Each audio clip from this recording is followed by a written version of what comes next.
Welcome to this week's episode of the Print on Demand Cast. Each week, join Travis and Josiah as they provide insight into the print on demand industry and equip you with the tools, advice, and strategy you need to achieve success and hopefully have a few laughs along the way. Now, on to this week's show.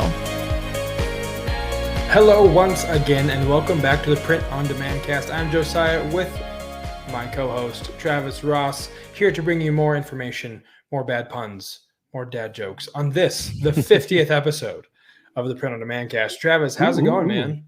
It's going good. I like how for our video watchers, you oh no, it's the other way. You did like this, and you like when you said my name, you like gestured to me, and it was like from the right.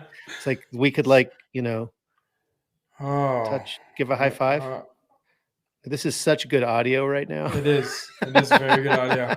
Audio gold from your podcast professionals. That's right. We're here playing a little game of Brady Bunch, trying to interact between the squares here. But now, Travis, how's things going, man? Good. It's Monday and had our first kind of day back. It was, it's a busy day, but it was good kind of getting back in the swing of things. All of our kids were at a conference this last weekend. So it was just my wife and I all weekend long. Nice. Had kind of a staycation. It was really fun. We actually went out a couple times and did one night, like I think it was it Friday night. We went out and we had a, real nice steak dinner and just hung out and, It was good. It was a lot of fun. But now today, we're back. Both, obviously my son is my production manager, so he's here. And then last week I alluded to the guy who quit. So we had my daughter come in, and she's kind of doing a little. She's helping us out with some DTG right now, and so it's like kind of a family affair here. I mean, we have a couple other employees, but it's nice to having them both here on site every day and getting to see them. So it's good times. We're trying to find somebody else for DTG. We've got got a few people that we're going to interview next week, and but so far so good. We haven't missed any orders or any deadlines or anything like that. It's thank goodness it's been pretty good. How about you? I see that you are in a different location, aren't you? Yes. New digs, folks. Moved into a new place this last weekend on Saturday. I cannot tell you how nice it is to have a space that I can actually permanently turn into a studio of sorts. You can see here some more great audio. Yes. Some foam. Yes. And then you turn over here, and what do you have? A closet and a guitar. Oh, yes. Look. So much room for activities. Yes. Okay. Yes. Okay. Jeff Goldblum is going to go away. Yes. Okay. So no, seriously, very exciting to be in our new space here. Getting everything settled, making it a home. So very exciting, man. And on the work front, another huge weekend far as sales wise go. Had another shirt kind of go viral with one of our clients, and so he sold the crap out of that. But we had a 2-hour standstill because we had to get AC installed, and they had to cut the power to everything. So thankfully our second shifters are there now, kind of making up for some lost time, but I'm just glad that we have AC there now. So I can stay cool and climate controlled. But Travis, I also alluded in the intro, episode 50, 2 episodes makes a year, and the arbitrary beginning of season 3 of the Print on Demand Cast. It is arbitrary. Because as we've discussed, it means nothing. It's like the points on whose line is it anyway. It means nothing to anybody. But for us, it marks a year, and there will be some changes, not least of which is going to be aesthetically. Little peek behind the curtain, maybe a new logo, maybe some new aesthetics. What are your thoughts on the 1 year, and are you excited? I'm pretty excited. I know. I mean, it's just really cool that. We've got an entire year without missing a single Wednesday release. I think that says a lot.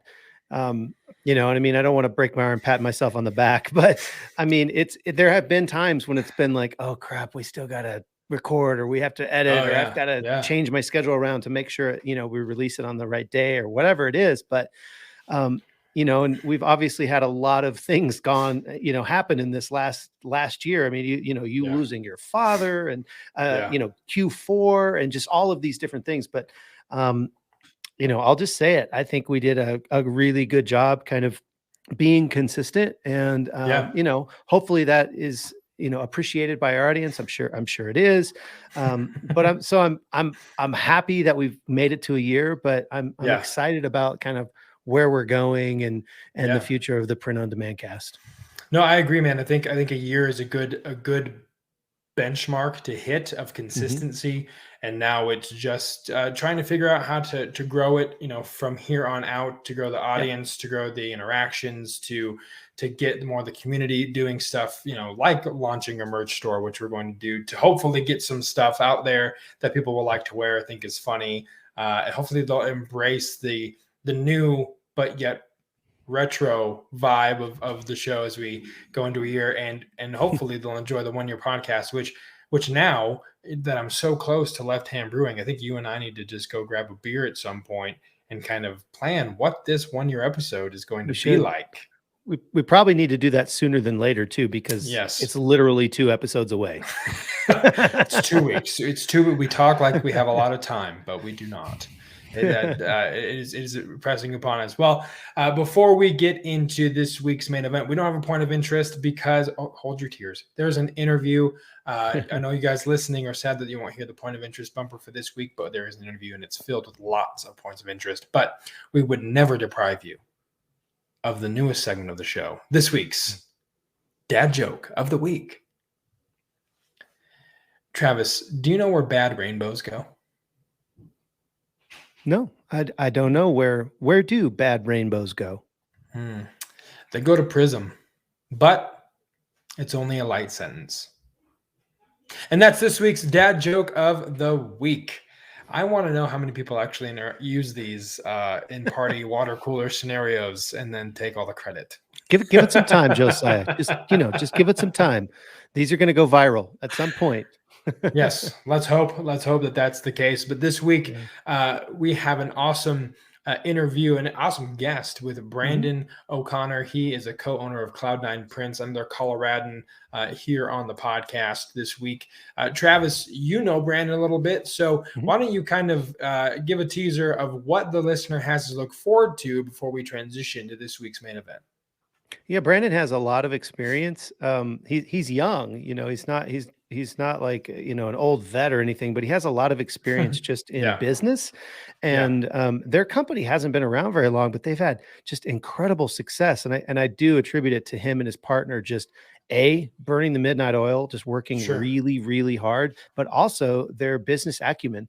And so it's interesting kind of to hear somebody from, last week we talked about generations, you know what I mean? And I'm like the old guy in the interview, interviewing this young guy, but he's like giving me, dropping nuggets that I'm like, wow, that's really insightful and could potentially help my business. So I'm excited to have our listeners, just kind of sit under Brandon O'Connor's learning tree for an episode and just glean some of his expertise. Yeah, absolutely. It kind of goes to show that just like in lots of areas of life, age doesn't necessarily, correlate to, knowledge or experience. Right. I mean, you can get a lot and he's had so much experience that you and I don't have as far as in the design and that in-depth in the sales, which you guys will hear about in the interview. So we want to thank Brandon again for coming on the show and take you guys this week right now to the main event, our interview with Brandon O'Connor. Travis, this week for our main event, we have Brandon O'Connor, which I think sounds like a really legitimate like boxer fighter name. Like you can hear Michael Bauer, Brandon O'Connor. So we're going to really hype up the intro for this here.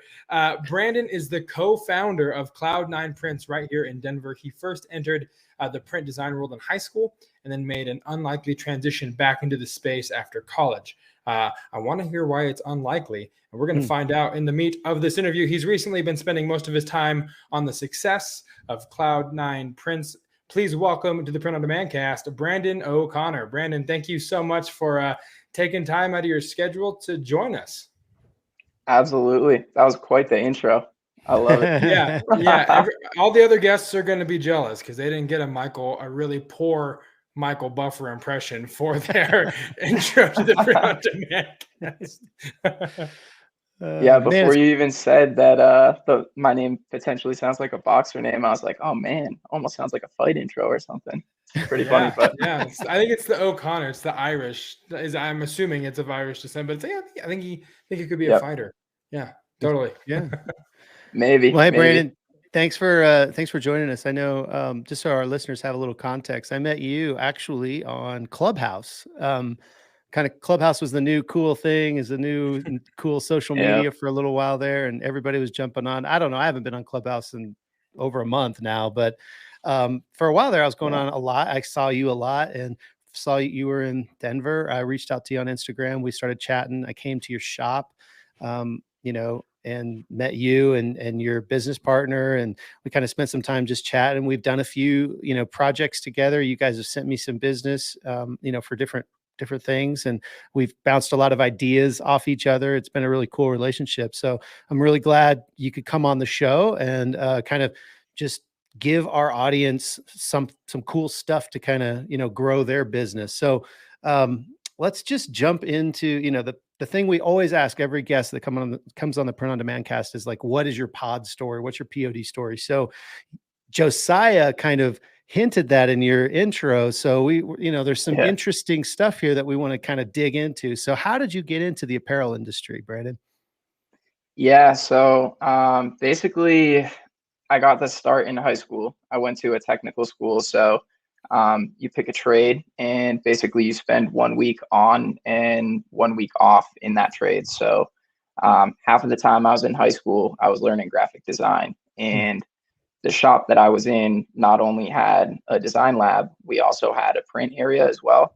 So a lot different than what I do now, but we would print like materials for the school and just like newspaper type stuff. So I guess that gave me a little bit of familiarity and comfortability within the print space. And then that's where like the roots or the seeds got planted, I suppose. And if you told me when I graduated high school that I would be doing what I'm doing right now, I would have been like, ha, you're funny. Yeah, just would not have believed that in a million years. So ended up kind of transitioning back into the space with some of the coronavirus stuff that happened. I never really left, I suppose, on the design end. That's always something that I've kept up with just like throughout the years. But we got into DTG and got into Cloud9. It was right in March of 2020, kind of like when the pandemic began. And really, my business partner and I, we lived with somebody who was doing drop shipping, fulfillment, and at a pretty high volume, actually. Like he transformed our basement into like a fulfillment center. So we were doing 3PL like before Cloud9. Like I'll tell you that because it's pretty funny actually. So basically, like when Corona started getting more real in the US, and actually kind of before then, he just got like cut off from his suppliers in China like overnight. They were like, yeah, we're not shipping to you anymore. Like, sorry. We don't know when this coronavirus stuff is going to happen. So, or like when it's going to end. And basically my business partner and I, we were like, okay, well, it's pretty clear that there's going to be a demand for, US based apparel manufacturing. So I had a little bit of background in DTG, or not in DTG, but in printing. And I had known about DTG from just like some YouTube videos. And I was like, oh man, like maybe now's the time for, getting back into the space. And we ended up pulling the trigger, and that's how things really began. That's awesome, man. That's crazy. I didn't know. I realized that this, as soon as last year, as early as last year, that you guys had kind of pulled the trigger on Cloud9. Tell us a little bit about Cloud9. How many employees, what kind of equipment are you running? I hear through the grapevine, Travis, that you guys have a 3070 over there. That I'm really curious to see how that thing runs, because I have printer envy. And what kind of products do you guys currently fulfill? I mean, give us kind of the lowdown on Cloud9 prints. Yeah. So I guess there were a couple different questions there, but I'll just start off with like what we do, and then I'll talk a little Sure. bit more about the equipment and stuff. So basically, our goal is to be an end-to-end print-on-demand manufacturer. So really, like, we're willing to meet people at whatever point in the process they are. Oftentimes it's kind of like a plug and play thing for a Shopify store, or maybe design work and web stuff needs to be done. But really, like, the main focus of Cloud9 and what we do on the day in and the day out is the print end of things. So we have two 3070s. We bought them both. I'm trying to think. It's been within like the last 6 months, so they're still pretty new into the shop, and they are unreal. I mean, I could talk about that like forever.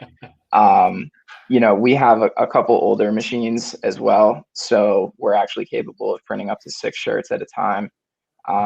But some of those are, on the older machines. The quality is still great, but it's just the time is pretty unbeatable on the 3070s. Wow. And, I'm sure we can talk more about that, but yeah. Yes. That's awesome. And you guys have what's the brand name of your tunnel dryer that you guys have? And it's like a big tunnel dryer too. It's really wide, right? Yeah, it's the BBC Aeolus is the name of it.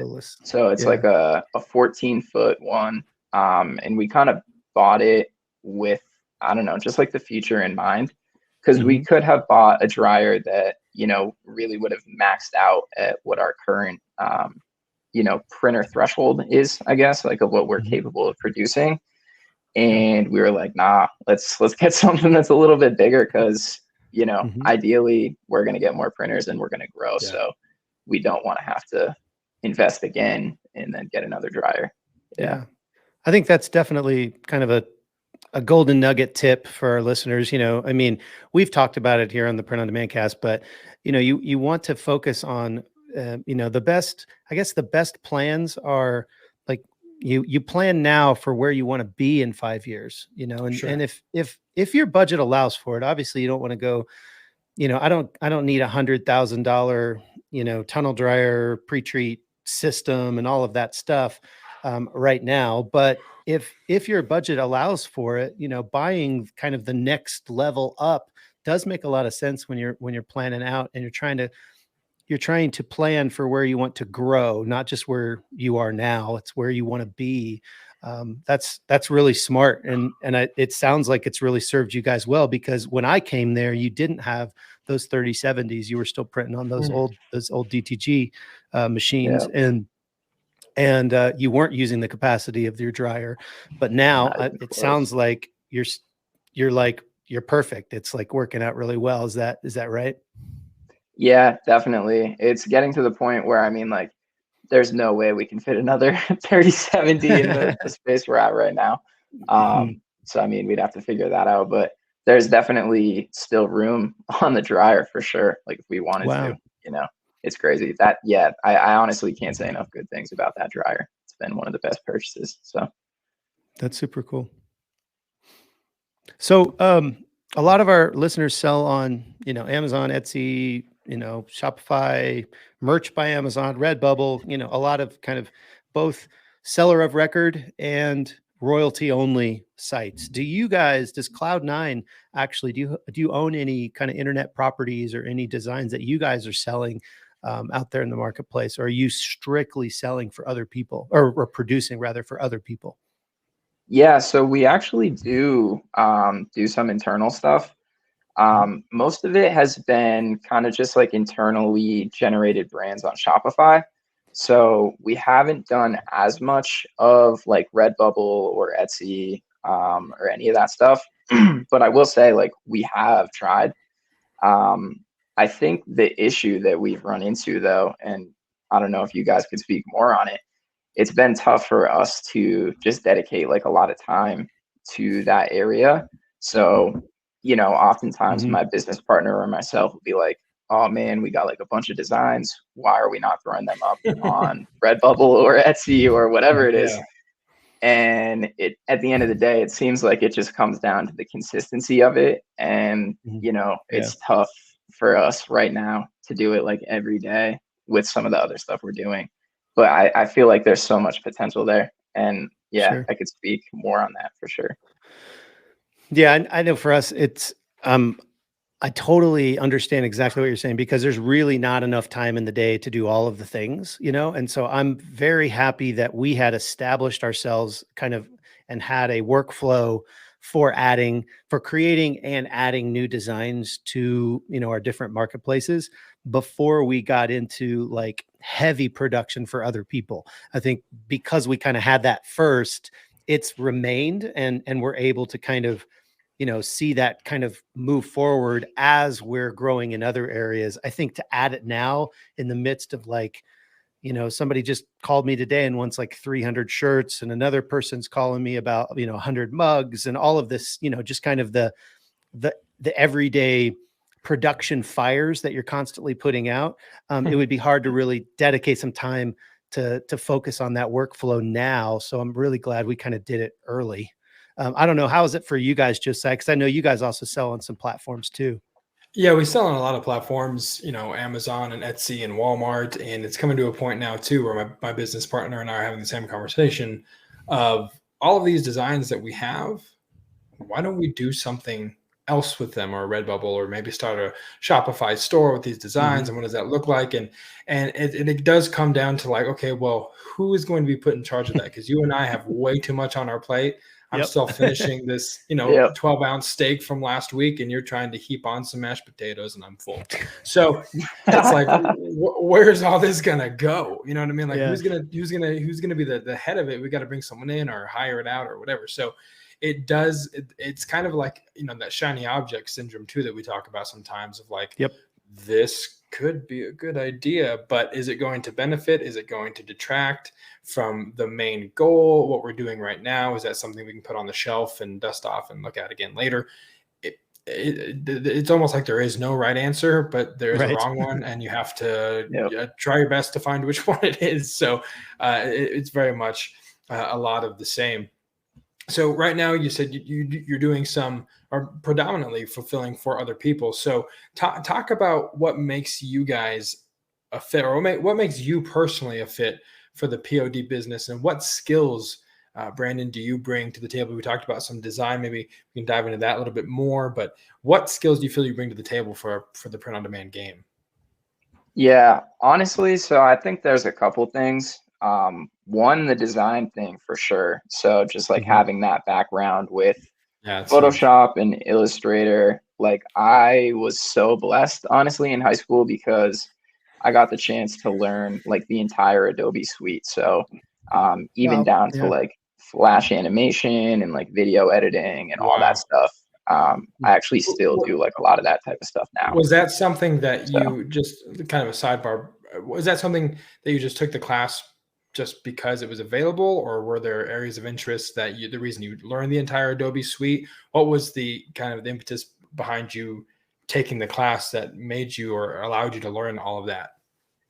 Yeah, so like honestly, it's funny that you guys asked that question, because there's just so much personally that I feel like makes me a good fit for like print on demand. Really, why I learned a lot of that stuff in high school was just because of what I was doing with skiing at the time. So I was like a sponsored skier by like Monster, GoPro, like a couple big ones actually. Obviously I was never I've seen a couple of your Instagrams. I've seen a couple of those Instagrams, and you're pretty freaking awesome, man. I must say. You got some Appreciate skills. that. Appreciate it.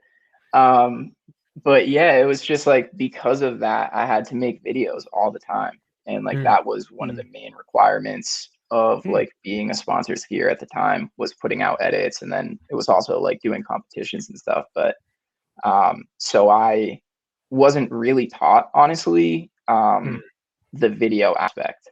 Like that is something that I 100% had to go out of my way to learn, but I wouldn't have had the avenue to do so. Like I wouldn't have had access to Premiere or After Effects without being in the spot I was. So wow, that's awesome. The reason I asked that is it's just fascinating to me sometimes, as we go through life and we pick up these different tools to put in our tool belt, these different skills that are serving a certain purpose at the moment, but then as you continue through life, like yourself, and you come upon the DTG, the POD business model in the game, and you have that to bring to the table because of something that you decided to invest in for a completely different purpose originally. Yeah. But now you have those tools at your disposal to help grow this business, when in high school, like you said, you would have had no grid for what you're doing right now. Yeah, not at all. I was going to say, so I know something about Brandon that like our listeners are going to be shocked to find out. So at least I feel like they will. I mean, based on our conversation so far, it's like, yeah, I was a graphics designer. I was sponsored skier. I did all this stuff. And then you went to school. Got the hair to match now too. Yeah. And you got the cool hair. You got the cool hat, the V-neck, cool, all, you totally are like playing this part really well of this hip, cool print guy, and then you went to college was it for sales basically? Or what did you go to college for? And then tell everybody, what I'm talking about, because I know where you worked after you got out of college, and that's going to shock some people. So share that story a little bit. Yeah. So I went to school, University of New Hampshire. While I was there, I initially actually was like a business undeclared major for like, I think a year and a half. But I'll tell you what, I didn't really like accounting class. So I was like, I don't think the business school is skier. I had to pass. It was like my school required. Yeah. It was like 3 different levels of accounting that you had to pass in order to get a degree in any aspect of the business school.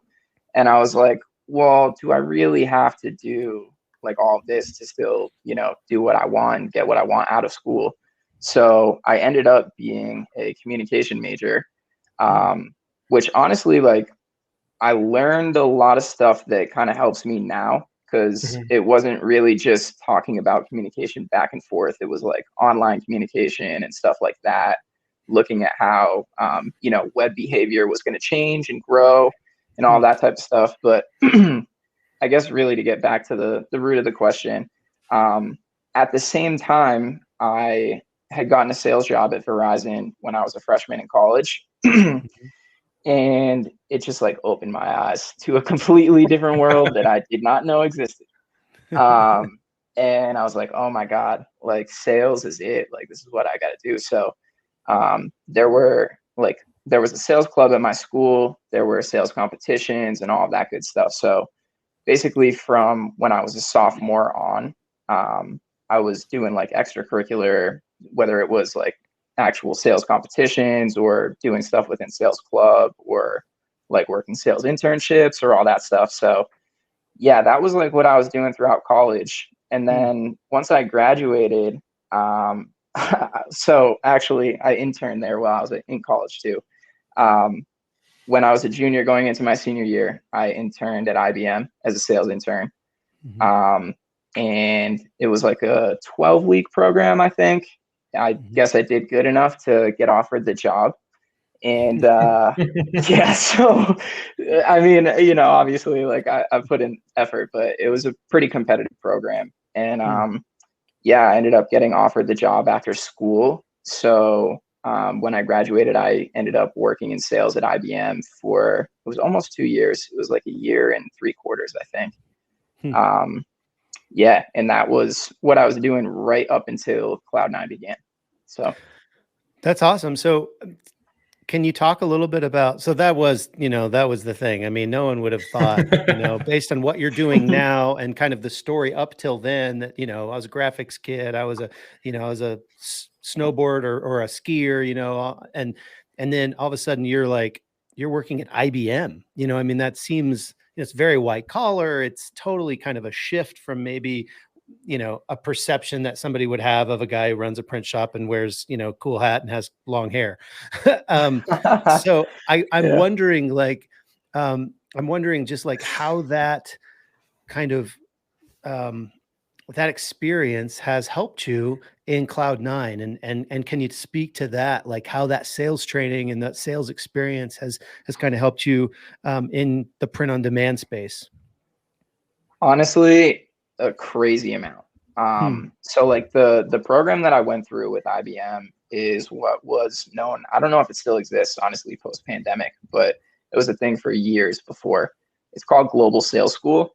So basically, for about like the first 6 months of the position, it's very, very training intensive focused. So like we were, basically just spending time with people that had been selling with IBM for 20, 30 years or even more in some cases, and just trying to learn from them and then pitch to them and get criticized and, hear about the ways we should be doing it. So honestly, it was just crazy to learn from what was on it, like hundreds of years of combined experience in one room between all of those people. Wow. So it's really been like that. I don't think Cloud9 would be like doing what we're doing right now if it wasn't for some of that. Like, I don't know if I would have some of the confidence that I do, or just some of the like ability sales wise that I do. Sure. Without that. That's cool. Yeah, that's awesome. You feel like it's helped you land clients potentially, or at least kind of close the sale, so to speak, and kind of get them on board. Yeah, no doubt about it, honestly. And that's not cool. Even just from that aspect, like in my opinion, really what's hard for most people isn't necessarily closing the sale, because you can do that a lot of times just through, showing that what you're talking about and you have a reputable business and all of these different things. Like you don't necessarily have to know how to close anything. I mean, it comes in handy, but really where I'm going with that is just the aspect of like prospecting, honestly, and reaching out and following up, and a lot of the general business etiquette type stuff is really like what I think has helped me the most. That's cool. No, that's really good.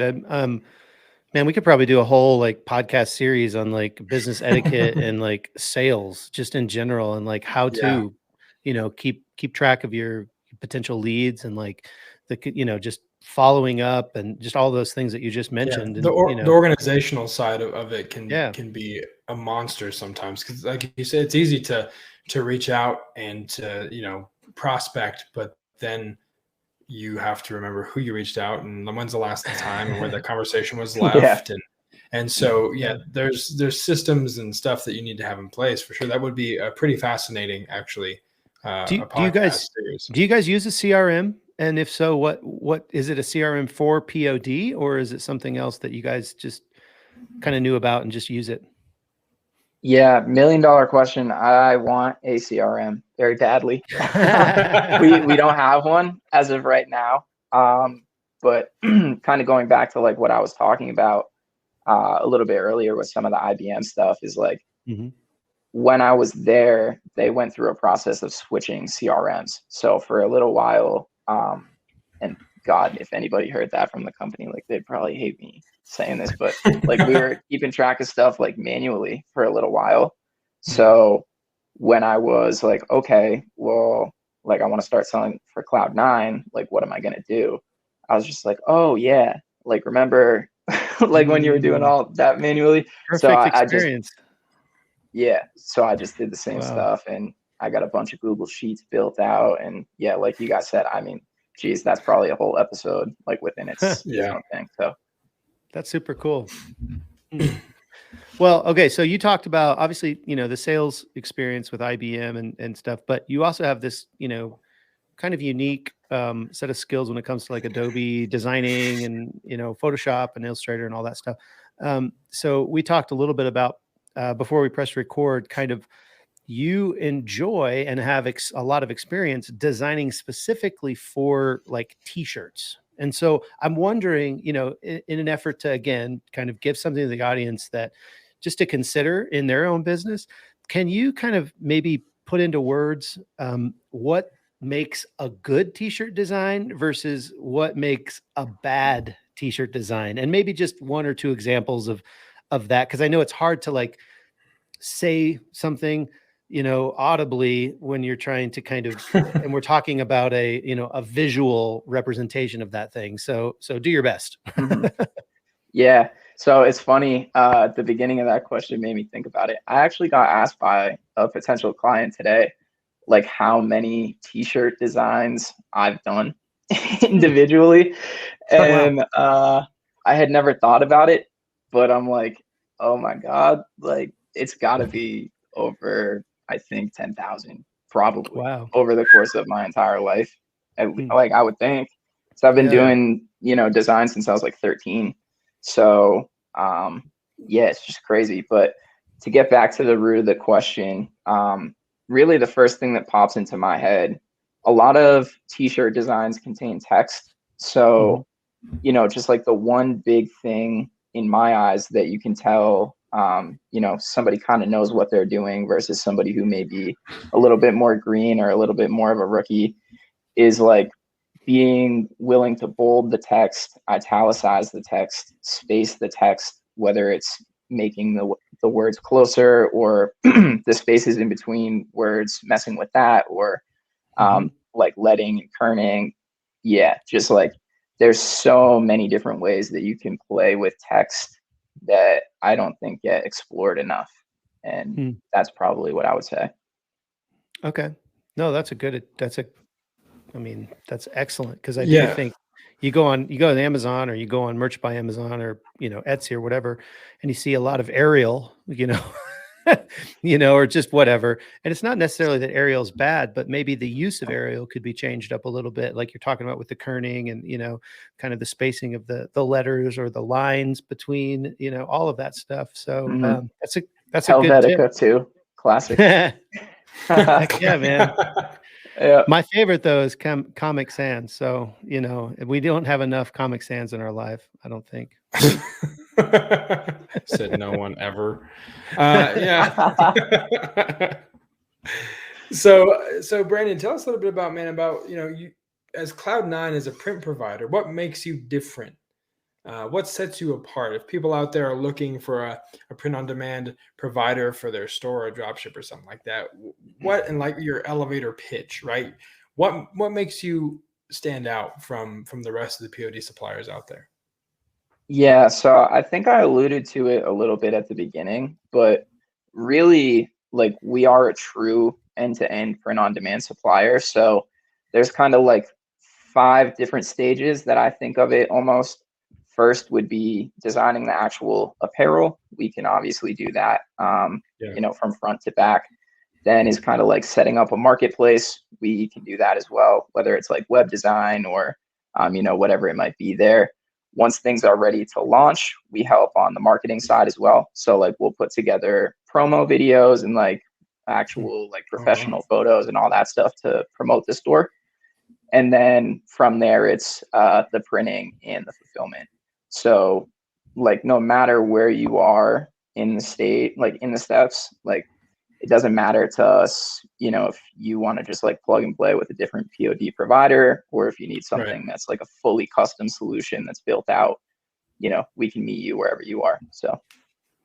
And do you build out that custom solution? Like if they're looking for a website, or if someone wants to have a Shopify set up, you offer that service as well? Or do they have to have a pre-existing, Shopify account before you can make something happen? Yeah, 100%. So like we'll build stuff out from scratch, like 100% for people. So yeah, a lot of times like we'll, I guess just have ideas like thrown our way by people being like, oh yeah, like I would love this on a shirt, or like, can I see this on a shirt, or whatever it might be. So, we have other designers on the team now too. Like Cloud9 has grown a little bit from the beginning. So it's not just me anymore doing it, which is awesome. But someone on the team will take the project and kind of get things going there. And once things are all set on the merch end, then we can build out stores like front to back. Travis has seen, I think, some of the work that we've done on that end. So nice. Yeah. I'm just wondering, like, what you're saying is sounds amazing, but like, how do you make sure that all of that work that you're putting into, a potential client, hey, we're going to build all your designs, we're going to make your Shopify store, we're going to create all this marketing material, but it's still up to them to actually promote it to their audience or somehow sell it to the masses, or you're not making any money on the print side of it. So how do you vet those clients, and how do you kind of decide who's worthy of that investment? Or are you just like, here's our rate to do this, and I don't care if you ever sell a shirt because I made my money on the shirts, or on the design of the t-shirts and the design of the shop? How does that work? Yeah. So honestly, like I tell this to people and I'm not really sure if they believe me. Like sometimes I'm but we actually are like kind of selective about who we work with, honestly. Initially, like a couple months ago, even if you asked that question, I think I would have had a different answer. But like not to say that we won't work with smaller or local companies, because we do that stuff literally all the time. Sure. But with that being said, like when, and Travis, like I'm comfortable talking about some of this stuff, like, one of the people that we are working with now has been some of the Cyrus family. So it's just like when we have clients that are also of that size, we are definitely just like, I don't know, thinking of where should we be spending our time and what's actually most valuable for us to be doing. So, it's actually been like kind of interesting trying to figure that out over the last couple months, and just being like, okay, like how do we mix in like smaller and more local stuff, and just like, because we have really great rates and we offer great, services and everything. We don't want to be turning away people just because of like their size. That's not fair, Sure. So it's trying to walk that fine line, basically. So you still haven't, you don't necessarily have like the answer for that question yet. You're kind of in the midst of defining that answer and figuring that out for your guys, for your company. Yeah, honestly, like it's kind of, print on demand is just like a crazy world. It's still in the infancy and there's so many different ways that you can kind of just like attack the game, if you want to put it that way.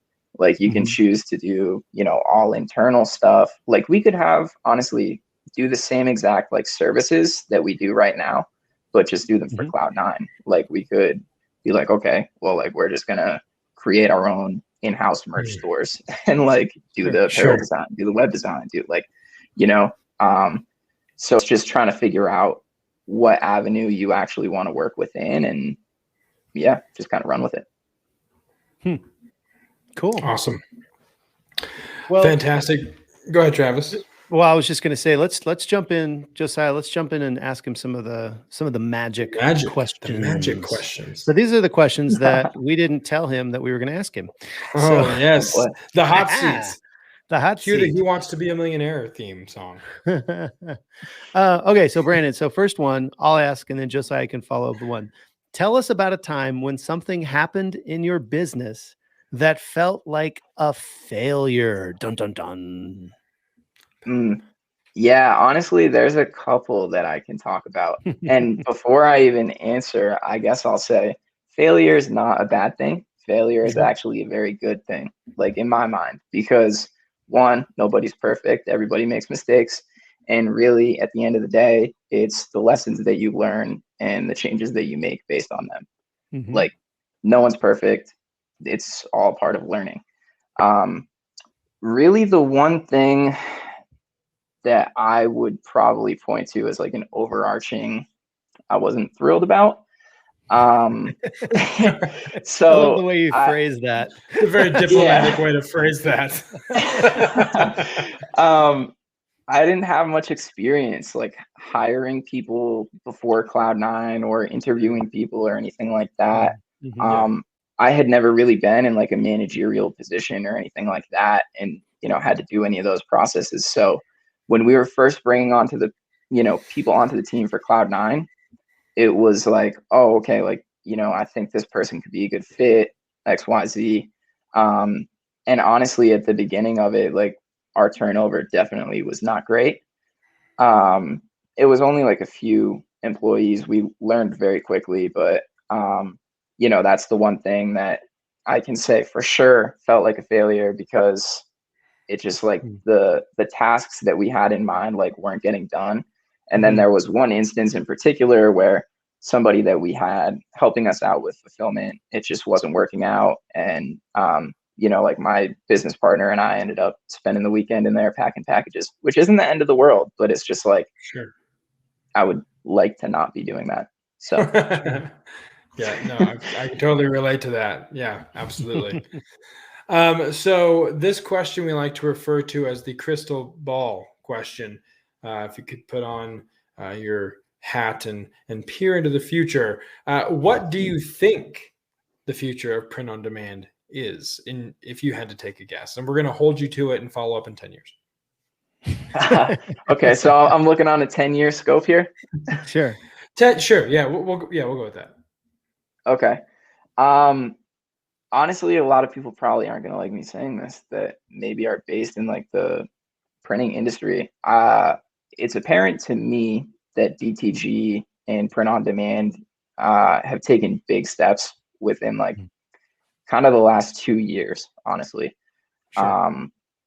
And just like machines have taken big leaps. Quality in terms of printing has taken big leaps. The cost of production is not what it used to be. There are a lot of things that have changed. And I definitely will not say that DTG is the same quality as screen printing right now. But if you're looking on a 10-year scale, like I wouldn't be surprised at all if DTG is more of the commonplace compared to screen printing or something like that, just because of quick setup. Obviously you don't have to deal with mixing ink, any of that type of stuff, no burning screens. Like, I think that, not to say like, and also one kind of random thing this is making me think about too, DTG almost has like a bad rep for fast fashion. I think a lot of that is based in the choice of garment. Like if you use good quality garments, like your prints are going to last and they're going to hold up. And that's something that we've really learned, since the beginning, because we didn't know that initially. And that's something else that I think like, in the long run, the quality of DTG is only going to get better. And it is kind of there on some garments already. So, yeah, I feel like we need to get Brandon and Cole Lundstrom in the same room and just have them duke it out. DTG versus screen printing, and bam, bam, bam. I think you guys, it'd be awesome. Get that debate going. We need a battle royale. If we ever have a print on demand cast conference or some kind of POD conference, I think we could set that debate up. We could. That would be super fun. That'd be great. All right. One last question for you, Brandon. If you had to start all over and you lost all of your current contacts, which, I mean, honestly, you guys started last year, so it's not, so it probably hasn't changed a whole lot, but I'm just curious, what would you do first? So you don't have any equipment, you don't have any of your contacts, but you want to do POD again. What would you do? What's your first step? I think it would change a lot, actually. I guess like one thing that, I guess you said there. So like, I don't start with any equipment in this scenario. Sorry, buddy. Yeah, you lost it all. You've lost it all. Nothing. All right. So truthfully, I would probably go the route of creating more content simultaneously with prospecting. Because what I think that we've realized right now, so at the root of the question, one, in my eyes, unless you have, like, if you don't have clients, you don't have a business. So that's one. So prospecting and then mixed with content. The reason why I say that is because we don't have a lot of content out there right now. And one thing that I think inhibits us is like, I'll reach out to people being like, oh, like, I'm Brandon and we've worked with, XYZ or done like whatever project. And I feel like people will look me up on YouTube or, wherever it might be. And there's just like not very much out there. If I had to start all over, I would, just go back into hardcore prospecting, but then at the same time, create content that goes hand in hand with that, talking about print on demand and what it is and why you should be interested and why it can help you, all those different things. So sure. Yeah, that's a good answer. That's a really good answer. I like that. I thought you were going to swerve us there for a second and say if you lost everything, you'd probably just go into screen printing. Brandon, you just said screen printing was going to be dead in 10 years.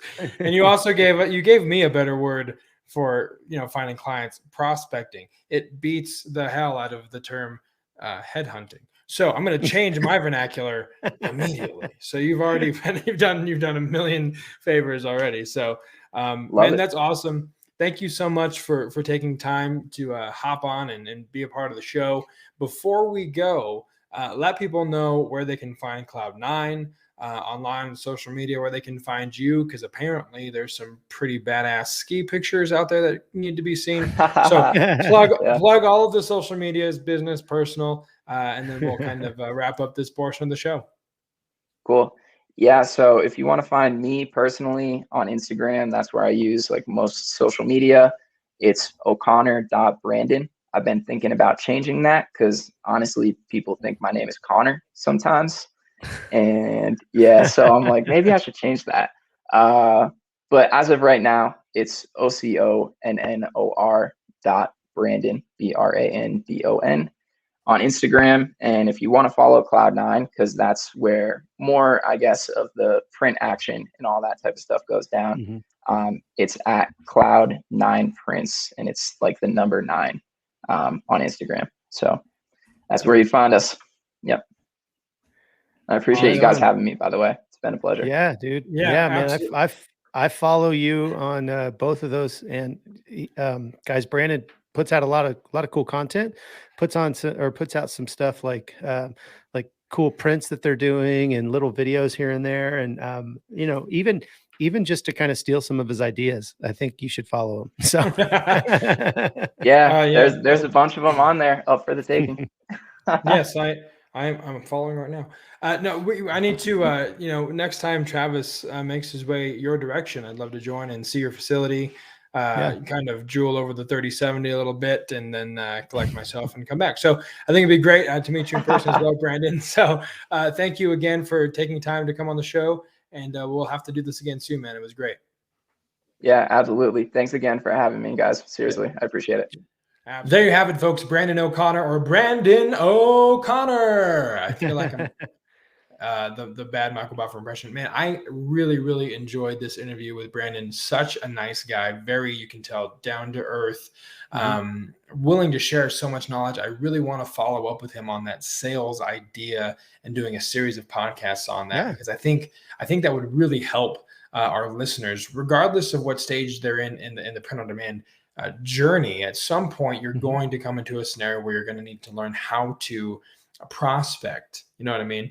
I think that'd be a really great topic. And also, I liked how we touched on the idea of past experiences preparing you for your present endeavors right now. Him doing graphics in high school and it coming into play now in his life when he wasn't really intending it to be in that purpose. So, man, so much good stuff. Travis, what stood out to you when we were chatting with Brandon? Yeah, I mean, I obviously had a little bit of a I don't know. I knew him already. So we've done some stuff, and I've helped him with, some of the things that they don't fulfill, helping some of their clients have other options and stuff like that. So we've been in contact a lot, and I just love his business mind. We were talking about maybe doing something in the Denver area, just as kind of a, like some trainings and some just with some other people that are in the POD space, just talking about like you mentioned, like with sales and just kind of how-tos of, creating your own business, creating listings even on different sites, just kind of the whole gamut. And so we've had a lot of, interactions like that. And so, I mean, specifically from this episode, I just think it was cool to kind of allow him to kind of just share some of his experiences and how they, how they're totally different from your experiences or my experiences. And yet here we all, there are 3 different printing companies within, an hour of each other in the same city. And we're all, relatively successful in our own lanes and in different ways, but we're we're doing very similar things. I just think that's cool because I remember a couple podcasts ago, we were talking about some of the things we wished we'd known when we started. And one of those points was, we're not competition. You and I are not competition. Brandon is not our competition. And I think that, to me, kind of just like having him on the show today kind of just reiterated that point that, we're not competition with each other. There is a synergy when we get together and we share ideas and we share stories and we share experiences. And it can do nothing but help us individually build our businesses when we collectively help each other. Yeah, I completely agree. I think it'd be awesome to do, I know a lot of places have kind of business roundtables where once a month, or there was some of that even in the Amazon seller space, where once a month they get together for a lunch or for a dinner, and everyone can come together, share ideas, catch up, break bread, just interface, have fun, and then share some business ideas or what's going on or what's some roadblocks, because there is, with the number of people, there's sound counsel there, right? So you're going to get a lot of good ideas, a lot of good counsel from everyone in the room. So I think it'd be really cool to do, something to that effect, where it's like a print on demand or a print industry locally in the area, kind of round table deal would be really, really cool to see happen. So I think that'd be a lot of fun. Yeah, I agree. Let's do it. Let's do something this, I don't know, soon. After our 52nd episode. Yes. Let's plan that first. How about that? After we're 1 year old, we will then transition to do something with kind of that roundtable vibe. But I'm very excited for that. Very excited for the 52nd episode, the beginning of season 3, which, as you heard in the intro, means nothing, but to us, it is significant. So it is therefore significant to you. So the 52nd episode coming in a couple of weeks. Travis, anything else before we wrap this up? Put a bow on it and send it. Nope, not at all. I think it was a great episode. I really enjoyed having Brandon on. And again, thanks to him for taking the time. Yeah, absolutely. Thank you, Brandon. Be sure to follow him on social media. Check out those gnarly ski pictures that they're talking about. Follow Cloud9 Prints for awesome insights and behind the scenes steel ideas as well. So And when you're following things and doing stuff on the social media platforms, please join the Facebook group, printondemandcast.com/Facebook. There's lots of stuff coming your way that we're really excited about. And the Facebook group is the place to see it and to take part and to get first access to everything Print on Demand Cast as we mark this 1 year. And as always, please go to iTunes. Leave a 5-star rating because we asked you to, and you could even say that in the comments that you were specifically solicited to leave a 5-star comment. And we are going to appreciate that. But it helps the algorithms, and it makes us feel warm and fuzzy inside to see all of those 5 stars there on those rating reviews. And as always, you guys already know that wherever there are podcasts available, the PODcast is there for you. Yes, so sir. For Travis, I'm Josiah. We will see you next week right here on the Print on Demand Cast. See ya. Thanks for listening to this week's episode of the Print on Demand Cast. We hope you enjoyed the show. If you've got a question or a suggestion for the show, send Travis and Josiah an email at info@printondemandcast.com. Take a minute to rate and review the show on iTunes or wherever you get your podcast. And don't forget to subscribe now so you don't miss next week's episode. See you next week.